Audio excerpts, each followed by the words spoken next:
नमस्कार। आज बात करते हैं आईपीएल 2026 के उस जबरदस्त मैच की, मतलब एसआरएच बनाम DC Rajiv Gandhi international stadium में। क्या कमाल का मुकाबला था वो। तो चलिए जरा इसे खोलकर देखते हैं कि आखिर हुआ क्या था। तो जी, टॉस जीता दिल्ली ने और गेंदबाजी चुनी। लेकिन उनके सामने टारगेट था 249 रनों का। जी हां, 249, एक ऐसा स्कोर जो किसी पहाड़ से कम नहीं था। अब सवाल यह है कि सनराइजर्स हैदराबाद ने रनों का ये पहाड़ आखिर खड़ा कैसे किया। आइए देखते हैं। कहानी शुरू हुई पावर प्ले से। और क्या शुरुआत थी।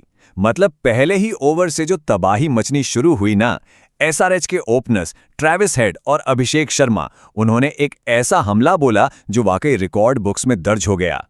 तो देखिए, पहले ही ओवर में शर्मा ने चौका लगाकर बता दिया कि आज मूड क्या है। फिर तीसरे ओवर में आए हेड और भाई उन्होंने तो लगातार 3 चौके जड़ दिए। मतलब गेंदबाजों को संभलने का मौका ही नहीं मिला। और नतीजा, चौथे ओवर तक ही स्कोर 50 के पार पहुंच चुका था। दिल्ली के बॉलर्स पर जो प्रेशर था वो साफ साफ दिख रहा था। और जब पावर प्ले खत्म हुआ, यानी 6 ओवर के बाद, तो स्कोरबोर्ड पर क्या था? 82 रन्स, वो भी बिना किसी नुकसान के।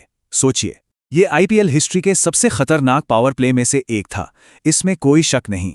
दिल्ली को लगा होगा कि चलो ओपनर्स को आउट करने के बाद थोड़ी सांस लेने की फुर्सत मिलेगी, लेकिन उनकी ये उम्मीद जल्दी ही टूट गई, क्योंकि क्रीज पर आए हेनरिक क्लासन और उनके इरादे तो ओपनर्स से भी ज्यादा खतरनाक थे।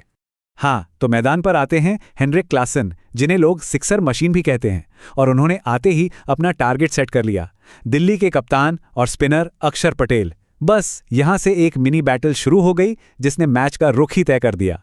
तो उस टक्कर का नतीजा क्या निकला? नतीजा ये निकला कि क्लासन ने अक्षर के एक ही ओवर में 3 लंबे, बहुत लंबे छक्के मारे। मतलब ऐसे छक्के जो सीधे स्टैंड्स में जाकर गिरे और दिल्ली के बॉलिंग अटैक की कमर ही तोड़ दी। उनकी हिटिंग इतनी जबरदस्त थी, गेंद बार बार स्टैंड्स के सबसे ऊंचे हिस्से में जा रही थी। फील्डर्स के पास बस आसमान में गायब होती गेंद को देखने के अलावा कोई चारा ही नहीं था। ऐसा लग रहा था मानो कोई भी मैदान उनके लिए छोटा पड़ गया हो और पूरा स्टेडियम ऑरेंज जर्सी के जश्न में डूब गया था। तो क्लासन के इस तूफान के बाद रही सही कसर नीतीश कुमार रेड्डी ने पूरी कर दी। और इन सब की बदौलत सनराइजर्स हैदराबाद ने स्कोरबोर्ड पर टांग दिए पूरे 248 रन्स। दिल्ली के लिए टारगेट चेस करना लगभग नामुमकिन था। अब बारी थी दिल्ली की। इतने बड़े लक्ष्य का पीछा करना आसान नहीं था, और उनकी शुरुआत तो एक बुरे सपने जैसी हुई।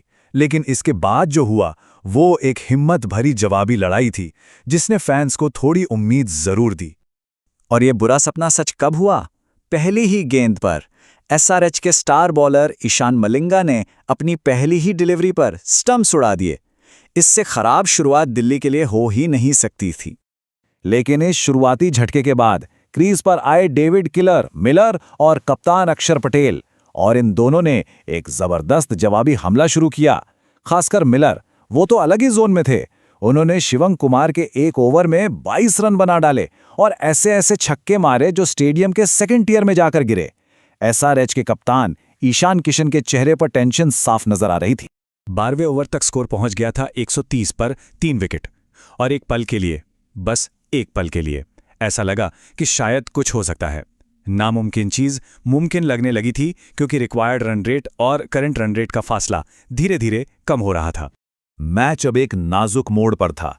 दिल्ली को आखिरी 30 गेंदों पर चाहिए थे 85 रन। मुश्किल था, पर नामुमकिन नहीं। और ऐसे में एसआरएच के कप्तान ने गेंद थमाई अपने सबसे बड़े, सबसे खतरनाक हथियार को। तो अब सवाल यह था, क्या दिल्ली की ताबड़तोड़ बल्लेबाजी एसआरएच के सबसे खतरनाक गेंदबाज पर भारी पड़ेगी? पूरा मैच, पूरा नतीजा अब बस इस एक ओवर पर टिका था। स्ट्राइक पर दिल्ली की सबसे बड़ी उम्मीद डेविड मिलर, और सामने थे ईशान मलिंगा। और फिर जो हुआ वो डेथ बॉलिंग की एक मास्टर क्लास थी। पहली गेंद एक बिजली की तेजी से आती हुई, पैर को निशाना बनाती हुई यॉर्कर। मिलर के पास इसका कोई जवाब नहीं था। स्टंप्स बिखर गए। दिल्ली का सबसे खतरनाक बल्लेबाज पवेलियन लौट गया। और इतना ही नहीं, इसी ओवर में नए बल्लेबाज ट्रिस्टन स्टब्स भी आउट हो गए। बस वो एक ओवर जिसमें सिर्फ 4 रन आए और 2 बड़े विकेट गिरे, उसने दिल्ली की वापसी की कहानी खत्म कर दी। मलिंगा के उस मैच विनिंग ओवर के बाद खेल में कुछ बचा नहीं था। दिल्ली की उम्मीदें लगभग खत्म हो चुकी थीं। बाकी का मैच तो बस एक फॉर्मेलिटी जैसा था और एसआरएच एक बड़ी जीत की तरफ बढ़ रही थी। हाँ, अक्षर पटेल आखिर तक लड़ते रहे, एक शानदार 50 भी बनाई, लेकिन उन्हें दूसरे छोर से कोई सपोर्ट नहीं मिला। एसआरएच के बाकी गेंदबाजों ने, खासकर यॉर्कर स्पेशलिस्ट टी नटराजन ने, आखिर के ओवर्स में अपनी सटीक गेंदबाजी से दिल्ली की पारी को समेट दिया। और आखिर में सनराइजर्स हैदराबाद ने यह मैच पूरे 63 रनों के बड़े मार्जिन से जीत लिया। दिल्ली की पूरी टीम 185 पर ऑल आउट हो गई और इस जीत के साथ एसआरएच ने पॉइंट्स टेबल में अपनी जगह और भी मजबूत कर ली। तो आखिर में अगर हम मैच के हीरो की बात करें तो लिस्ट लंबी है। एसआरएच के लिए ट्रैविस हेड की वो रिकॉर्ड तोड़ शुरुआत, हेनरी क्लासन की वो तूफानी बल्लेबाजी और गेम से ईशान मलिंगा का वो मैच जिताने वाला स्पेल, ये सब कमाल थे। और दिल्ली की तरफ से हार के बावजूद कप्तान अक्षर पटेल की वो जुझारू 50 भी याद रखी जाएगी। तो ये मैच एक बड़ा सवाल छोड़ जाता है। आज के टी20 क्रिकेट के ज़माने में जहां हर कोई विस्फोटक बल्लेबाजी की बात करता है, क्या एक world class death bowler team का सबसे कीमती खिलाड़ी बन गया है? क्योंकि ये मैच तो यही बताता है कि बड़े बड़े स्कोर भले ही शो बनाते हों, लेकिन मैच अक्सर गेंदबाजी का एक शानदार स्पेल ही जिताता है।